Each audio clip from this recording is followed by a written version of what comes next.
Hey guys, this is EckhartsLadder. Hello and welcome to another Star Wars video, and this one will be of the rambling variety because we are talking about something that makes me really mad and really frustrated, and that is the state of Star Wars Galaxy of Heroes, and specifically how the devs for that game, Capital Games, are treating their content creators and their community. So a lot of this video will be random gameplay footage, but I'm also going to include clips from several YouTubers whose story I will be sharing, and that includes Arnold T101, Mobile Gamer, and Cubs Fan Han. Cubs Fan Han was also kind enough to jump on for an almost 10-minute interview, which I'll include at the end of the video. I highly recommend that you guys check that out, because within the community, he has a better perspective on things than I do. A couple of notes though. I am an EA game changer. That basically means that I have access to EA games and often EA devs and other resources. Star Wars Galaxy of Heroes, which we'll be discussing, is a mobile game published by EA, but I promise not to let that sort of relationship affect today's video.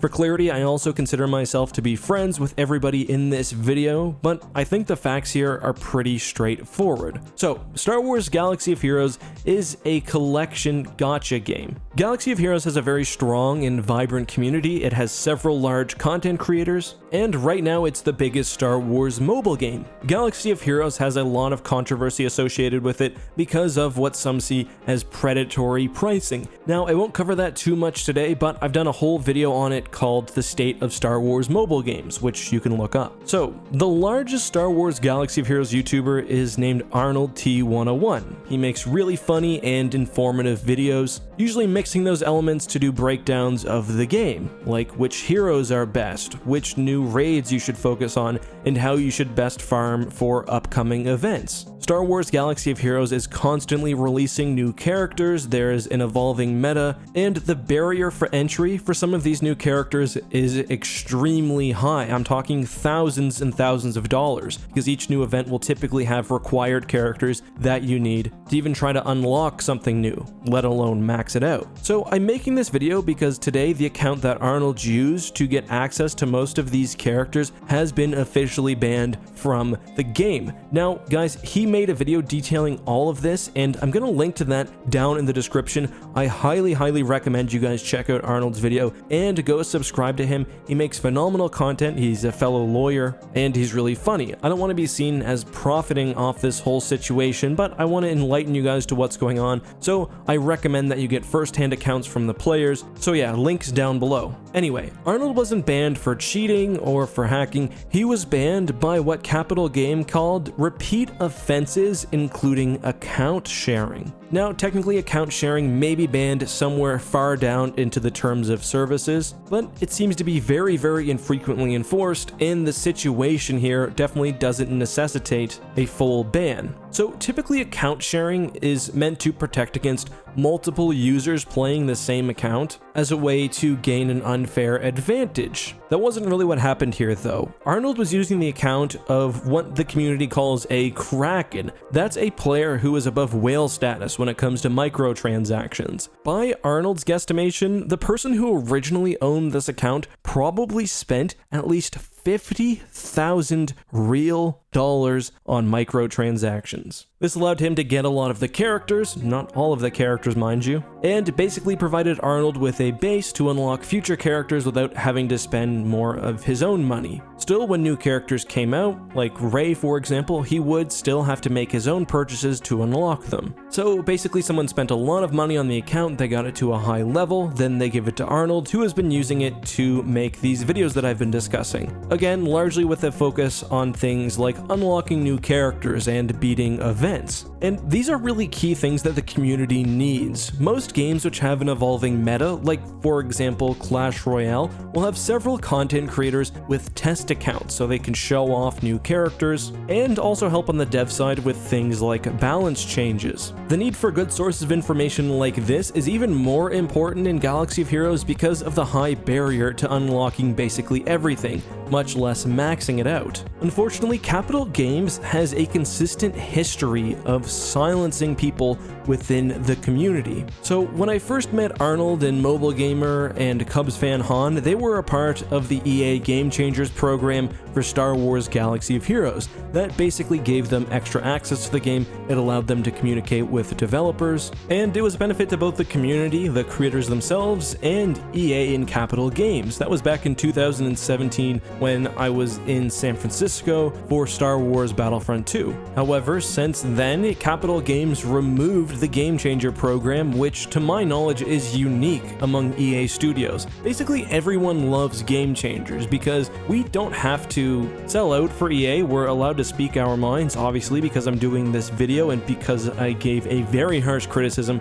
of the Battlefront 2 campaign, but it's basically also direct access to the community, its videos, and its feedback. To my knowledge, every EA studio uses it, except now Capital Games, and it seems like Capital Games has always been sort of against the Game Changer program for some reason. My guess would be because their game is blatantly unfair to players and they've made a lot of bad money-driven decisions. So the Game Changers program was deleted, but it wasn't a huge deal because Capital Games also introduced test accounts. Basically, they could still try out new characters, figure out how to do new raids and whatnot, and pass that information on to the community. Although, wouldn't you know it, now the test accounts too have been removed. And Arnold, in his video again, which I'll feature down in the description, guesses that it's probably because the increasing, but also fair, levels of criticism driven towards the game. So that means currently creators have no real way to showcase things in advance. They can't provide that needed transparency, which is very important in a game like this, which has a high barrier to entry and which has a ever-evolving meta. Arnold's videos and other videos made by content creators were very helpful for the community, and there's a reason why videos of this nature did quite well. But they're also very expensive to make. Arnold was using this account because it already had, and again, this is not made up, $50,000 of in-game microtransactions spent to establish a base of characters. For example, Arnold was talking about how one of the recent raids needed smugglers, and on his main account, even though he plays all the time, he just couldn't do it. And in Arnold's video, he still said that despite this, he was frequently spending money to buy new crystals or whatever to just accomplish these events. Arnold also said, and he wasn't being cocky, he was just being honest, that he's practically the only one in the community who can showcase most of this new stuff, at least on the scale that he does. So now Capital Games has removed this account from him, and he has to spend an ass load of money to be able to actually communicate with the community again, and just practically, he will never be able to do so to the same degree. It's just too much money, it's not possible. However, the issue isn't only that Capital Games has removed an avenue of transparency, but also that Star Wars Galaxy of Hero bans are not processed fairly, and that Arnold also seems to have been directly targeted. Arnold explains all of this in his video. He was banned with absolutely no warning, despite the fact that Capital Games has a history of working, even with cheaters and hackers, to avoid lifetime bans when possible, and I'll put an email that you guys can read up on the screen from Arnold's video. He feels like it's been selected, like it's been targeted, and I completely agree. They're picking and choosing when to use a relatively obscure portion of the TOS, and are doing so against a creator who provides a lot of commentary, but has also been fairly critical. With Arnold not out of the picture, but definitely unable to make the same level of content now, to put it frank, Capital Games can get away with more bullshit. You might be wondering, how did Capital Games even find out about the two accounts in the first place? Well, it was because Arnold reported a bug, and then they banned him with no other commentary, and basically that's it. I reached out to Arnold when I was making this video and asked if he had anything that he wanted to tell anyone watching this video. He said, "I just want to make videos on the game and give them my money. I didn't want to stir up any drama, which is why I gave them 2 weeks to try and help me." Then he said, of course, that he appreciates the overwhelming support that he's gotten from the community. This, however, is not the only example of Capital Games being pretty greasy. Arnold has made another video talking about how Capital Games actually threatened legal action against his YouTube channel for making meme review style videos that were a little bit edgy. Not like offensive or anything like that, just with a little bit of adult humor. But it gets greasier. Not only did they threaten him, but they threatened him with an imaginary provision from a contract that didn't even exist. If you watch the video though, you can see that Arnold handles it like an absolute G, so props to him. Speaking of G, however, with the worst transition of all time, we also have a video by Mobile Gamer which came out today. Mobile Gamer is another one of my friends. He's well respected in the community, and the video he put out today was very well informed and very passionate. I'll link to that down in the description. Mobile Gamer talks about just generally how CG has tried to muzzle content creators within the niche, especially when they don't act like marketing partners, because that's not what game changers are. We're not marketing partners. We're just people who have access to the game for the benefit of the game itself and the community. Mobile Gamer also talks about how Capital Games tried to strong-arm creators during the release of Marvel Strike Force, which was a competing game in the same niche. We'll get to that during our interview with Cubs fan Han, but basically, Capital Games totally cut out anybody who made Marvel Strike Force videos, which is not something I've ever heard of any company doing. Unless you're paying me a salary, which game changers do not make, and unless I'm an employee of your company, I can make content on whatever I want, unless it's blatantly inflammatory or offensive or threatening or whatever else. But I'm a game changer for Star Wars Battlefront 2. That doesn't mean that I can't make Battlefield videos or that I can't play Halo or whatever else. It's just frankly ridiculous. So listen to Mobile Gamer's perspective if you want to hear more about that. Now though, I want to move to my interview with Cubs fan Han, and this will end off the video. So guys, please let me know what you think of this whole situation down in the comments. Am I overblowing how ridiculous it all is? No. Is Capital Games acting correctly? No. And if you're in the community, what do you think of all this? Again, links to Arnold, Mobile Gamer, and Cubs fan Han down in the description. Let's roll the interview.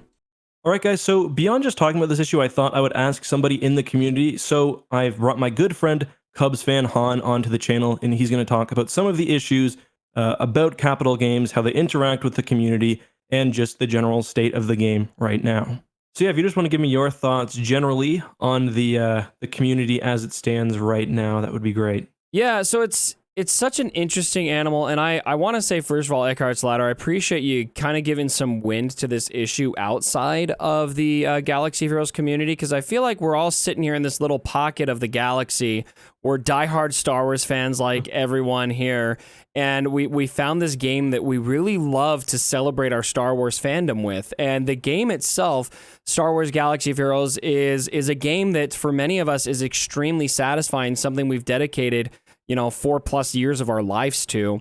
And so it's really discouraging to have a dev team treat their community and their YouTubers the way that they do. And it's beyond, I mean, I think you have a very common conversation about microtransactions, right? And these gotcha kind of games with mobile communities. And this is well beyond that discussion, because if you're playing in 2020, if you're playing a mobile game, you're probably playing a gotcha game. Like, there's a certain degree of acceptance you need to come to. Agree with it, don't agree with it, it's fine. I don't agree with the way they do these games, but I still enjoy them, so I still play them. This is about treating a community and absolutely taking advantage of their love for the game, and also absolutely blackballing your content creators because they say not nice things about your game all of the time, and literally going out of your way to try and discourage them from covering, trying to blackmail them in some ways to not cover other games that are competitors of their game and so forth. There's a lot to it, is the best, I guess, quick summary I can give. But it's been really bad, and today things came to a head when they decided to go after one of their top content creators. It's almost like unbelievable how bad it is.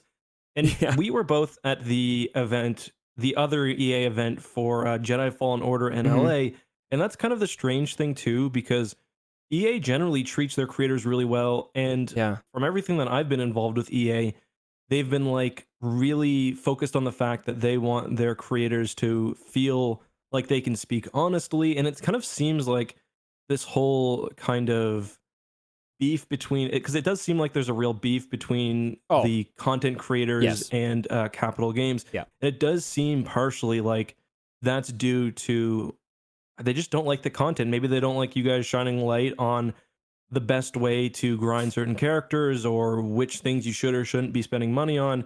I think that Mobile Gamer put it really well in the video he did today, where he was like, when you put out a video game, naturally certain characters or certain people are going to grow on YouTube. They're going to be voices of your community. You can't muzzle them and you can't tell them what to do. You can't control, how they interact with the community. And that seems to me, at least from the outside now, to be one of the main kind of sticking points and one of the main sources of conflict. I don't know what you feel about that or if you agree, but that's just how it kind of seems from the outside. Yes, I think you summarized it very well. There's so much there and so much happened that I have a hard time saying that's satisfying to hear, because it's just been such a long, drawn-out thing that we've been going through. But Mobile Gamer's video, I think, hit on... I'll put it this way. If you want to get a good scope on what's happening, Mobile Gamer summarized very well what has been happening between CG and the content creators that is unethical and wrong. Arnold summarized what's going on with the community. You've got I think two major issues that are kind of being brought forward right now. And number one is that CG is Capital Games is more concerned about banning Arnold on his second account that was gifted to him because of a technicality deep in the text of a terms of service agreement about account transfer. They're more concerned about that than they are about banning a confirmed cheater. And in the video, you see a dev negotiating with the cheater, gifting him a 1-week ban, of which he can choose when it starts. Yeah. That's the kind of treatment they're giving a cheater versus perma-banning one of Arnold's accounts. So that's one issue. And then what Mobile Gamer's talking about is how the devs have treated the creators in general, and me in particular, straight up being given promises of in-game promotion, being given promises of regular content trips, all of these things like down the line under the condition that we do not cover another game. And in that particular case, Marvel Strike Force. And as soon as that game settled down, they killed the program. They didn't just not give us what they were promising to give us. They took everything away. They took away some test accounts that they had given us so that we could better cover their game, which really blows my mind in many ways, because I feel like those benefited them way more than they benefited us, because it allowed us to show things and give people an idea on if they want to buy characters without us buying them ourselves, and on down the line. And it's just, I mean, EckhartsLadder, it's deplorable, and it's a very, very upsetting way to see any pocket of the Star Wars community being treated. Yeah, I mean, for one thing, for a game that has such a wildly changing meta as something like Galaxy of Heroes does, to not have test accounts, especially when the fact that Arnold mentioned that this account that he was using, it's not even a whale account, it's gone to the point where it's a Kraken account, he called it. Yeah. And he estimated that there's been $50,000 spent, which is obviously ridiculous. But a lot of people are going to hear this kind of video and this topic and think that, oh, it's just YouTubers complaining because they're not getting special treatment. But it's not just that. For one, as we've mentioned, the test accounts help the community just as much as it helps the people making the videos. There's a reason why those videos are so popular, because it's hard to grind in the game. You need a lot of time. You often need money.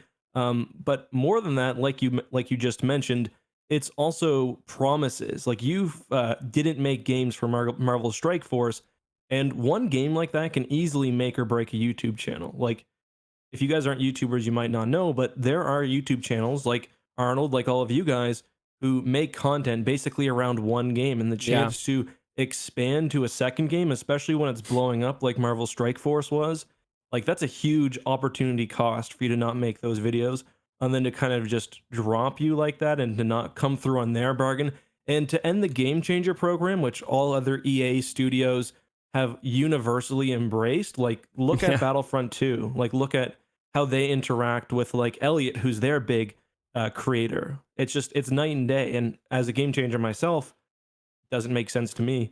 Sorry, go ahead.